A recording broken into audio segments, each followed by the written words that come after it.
show you some things that have to be done and hope to be able to get at these projects very, very soon here. Let me show you what I got to do. On my 1991 Dodge Dakota pickup, I got to eventually change the rear cab mounts, and I'll show you. As you can see here, the bottom rubber had come off a couple years ago. This red stuff here is red primer that I just sprayed before winter. But one of my, well, actually, a YouTube friend of mine was kind enough to give me the diagram of how these things go in, and I always thought this was a nut, but it is not. Apparently, this is a bolt that goes up through and into this enclosed piece here. But reaching up into here with my finger, I can feel rubber in here all the way around as far as I can reach it. So actually what I need to do, if I can get this off without damaging or causing a problem with the nut, I don't know if there's a nut welded to this or whether there's a clip or what's in there where this thing threads into. But if I loosen this and I cannot tighten it anymore, I'm going to be screwed, because right now it doesn't seem to be moving. But who knows? It's a possibility that I could make it worse. But anyways, that's what I got to deal with right there. That's one of my things, both of these, on this side and the other side. I haven't really checked the others, but I think they're okay. As far as I can tell, the bed mounts and everything are fine. Another thing I had done is temporarily put black tape on the sliding window back here, because I had a mysterious leak in here for the longest time, and I never could find out where it was coming from. And I've been siliconing down in here and siliconing up in here. This is a few years old. I did have a little pinhole right in here in the corner when I first got the truck, and water was going down inside. I had siliconed that, and I decided to silicone this flush out right here. Okay, here's the inside. When I got this truck, this molding was missing. This plastic apparently goes across here. But anyways, this had a mysterious leak, and I thought originally it was coming from this pinhole, which it was. There was a pinhole right in the corner there a couple years ago, and I could stick a thin piece of wire right through to the inside. So it was a defect in the body, I guess, or whatever. It's not rot. So this has been since siliconed up, and it was good. But then with all this rain, I started getting water in here again, and everything's all wet. These paper towels down here are soaking up the water that is accumulated. And the damn seat belt, when you go to use it, all the water was getting into the seat belt, and the seat belt was soaking wet. It's since dried out because I left it pulled all the way open and put a clamp on it and held it open and let it dry out overnight.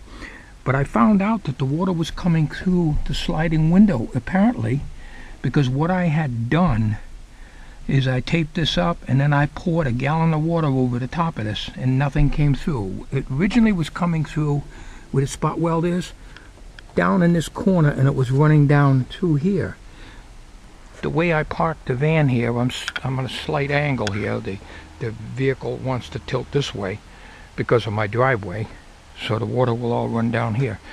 So what I'm going to have to do when I get some good days, and we're supposed to have a good weekend, so I'll take this tape off and I'll put silicone in there. I won't be able to use the sliding window though. I gotta take this out again and make sure that this pad is good and dry, and the truck needs a good vacuum, and so I'll have to take this all off again like I did a couple years ago when I first had the leak.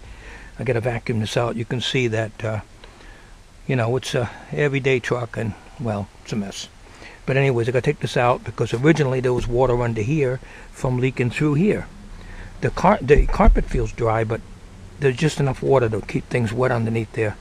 So I got to vacuum this out, take these screws out, take this out. But I need a good day of sunshine to work on this.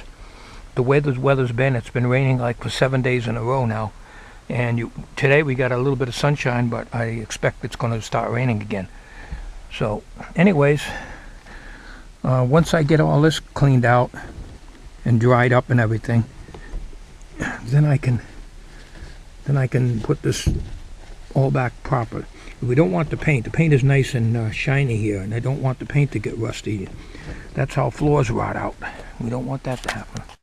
It doesn't look very pretty right now, but this is only a test. It's better to put tape on it and check it out rather than to silicone the damn thing up and find out it still leaks and then I can't use the window. But it looks to me like that's where the problem was, because where this rubber is here, there was a big separation where the slide goes, and I would imagine water's running in there and running into that section in here. This section here, this is single wall here, but right here where it's spot welded, I don't know if you can see that in the lighting here, is a double wall. See, this hole here, in other words, where the plastic originally was, which I don't have, does not go to the outside. This is another piece that's spot welded to this. Well, water's getting inside here and going down, and then I saw water droplets coming down through here, and it goes into the corner and comes down here. So I had a double problem. I had that, and then this corner up here where I showed you, and I thought that's what it was happening again, was it leaking there, but obviously it was at the slide window. So I'm gonna have to silicone it inside here. I don't need to worry about it here, because you only have to silicone it outside, and I won't be able to use that. But I don't use it anyways that much. But in the hot weather, because I don't have air conditioning, it certainly would be nice to have that open as I'm driving along. And then of course I got to get back on this van here again. Hopefully the weather doesn't get hot and humid. It's starting to get rust here again, but I didn't really do much with this last year. I just did this, and this is just primer. But my biggest issue right here is this fender here. This whole fender here is a problem. Besides this hole here, this whole fender here, I gotta grind this, but that's not the biggest issue. The biggest issue is inside here. I don't know how well you can see it, but you can see the rot out on the top of the wheel well here inside. Well, not sure how I'm going to deal with that yet. Not sure how I'm going to deal with it, because grinding this and, you know, bondoing it is one thing, but up inside here is another story, because I can feel all the rot and the rust in through here. So normally if you have a body shop, you'd cut it out and put another one in. I don't have any cutting tools, and I'm sure as hell not going to use a noisy grinder with a cutting wheel on it. We live in a mobile home park here, and it's sure as hell not going to make it sound like a garage out here in the yard and wake up the whole damn neighborhood. And of course I got to deal with this stuff here, which I did not do last year. And even with the rust stuff there, it's still cutting and come through. It's getting kind of discouraging. All this work here that I did in here is holding up good, but now I got some other issues on the door here. So these are things that are going to have to be done, but you know, it's all going to take time. Then sometime this year I got to replace some boards on the on my back deck here. This is Douglas fir here that I'm working on.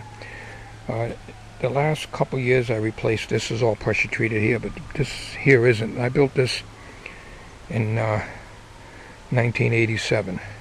This part of the deck, not the handicap ramp, but this deck. So overall this wood lasted quite a while, but there are some boards that I'm going to have to replace here. It's only about like a half an inch in, but you got to replace the whole board. So the reason these don't match is because I had to use wood that was on the cutoff wagon over at Home Depot, pressure treated, so I had to take what I could because I didn't want to go and buy new. So I bought like 3-4 foot sections, and they happened to be 2x8s. so it don't match, but it does the job. Anyways, I'm going to try to get all these projects that I've showed you. Hopefully I can get them done. Time will tell. It all depends on the weather. We had a very rainy spring. Can't accomplish too much when it's like that. I've been very fortunate to be able to get the porch done when I did.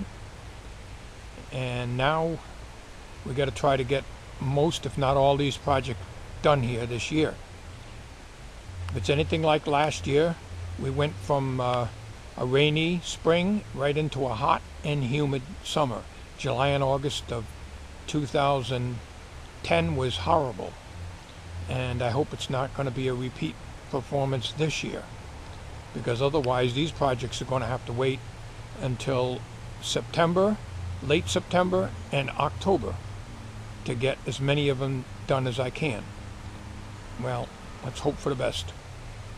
Well, that's just about it on things that I have to do. I'm a little leery about tackling those cab mounts because I'm afraid that if I try to take that bolt out, I may make it worse. And buying a kit for that is like $70 on up. And I don't need the kit for all of them. I just need the 2 rear mounts for the cab of the pickup truck. So I'm thinking if I can find a rubber donut and a big washer, and when I take the bolt out, I can probably put that up there and shove the bolt back in, because the cushion in between the bottom of the cab and the top of the frame bracket seems to be intact. In other words, a Rube Goldberg fix-up, a poor man's body mount repair, if you would. Anyways, so we're not sure about being able to tackle that or not. Sometimes I do things, and if I'm not sure of, I make them worse. Same applies to carburetors on lawnmowers or cars or anything. I learned hard lessons. If you don't understand something, leave it alone, because I usually end up breaking it and making it a lot worse. Thank you for watching. Whatever it is you do, keep on doing it. And thank you for watching.